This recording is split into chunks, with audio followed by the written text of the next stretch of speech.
I graduated from medical school in 1997 in Canada. I went to the US where I trained as a surgeon.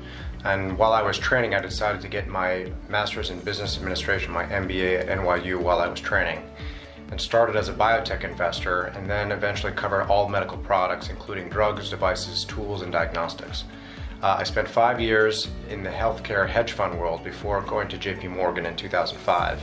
And as a healthcare, I cover the entire sector, all products and services as well, for a growth team with a focus on small and mid-cap investments. And I've been doing that ever since 2005. I also became a co-portfolio manager on the Global Healthcare Fund about 4 years ago.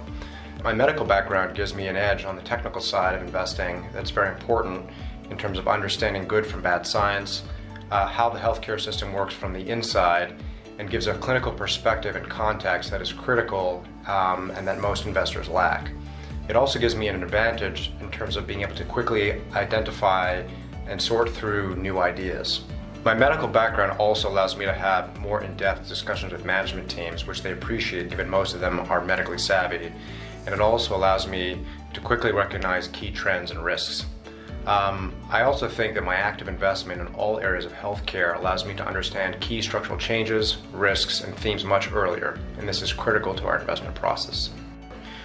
Due to rhetoric around drug prices ahead of the US election a few years ago, the sector struggled. But since then, after the election, as we've expected, the sector has recovered because of strong fundamentals such as earnings growth, new innovative therapies, and supportive regulatory policies, especially in the US. People finally realize that rhetoric is noise that sounds good but actually doesn't come to pass, and it's not sincere and has no real impact. And Obamacare still exists and hasn't gone anywhere despite some of the noise around that. Fundamentals really are now in focus. Year to date, the sector is one of the best performing sectors because of strong and predictable earnings growth and limited exposure to trade war risk. There is a strong ethical backdrop for many drugs, which serves as a deterrent for restrictive trade practices. On top of that, our fund has outperformed its benchmark year to date, mainly due to stock selection in medtech and healthcare services. Our overweight position in the US, mainly in small cap growth names in medtech, healthcare services, and biotech, was a major driver for outperformance through better stock selection.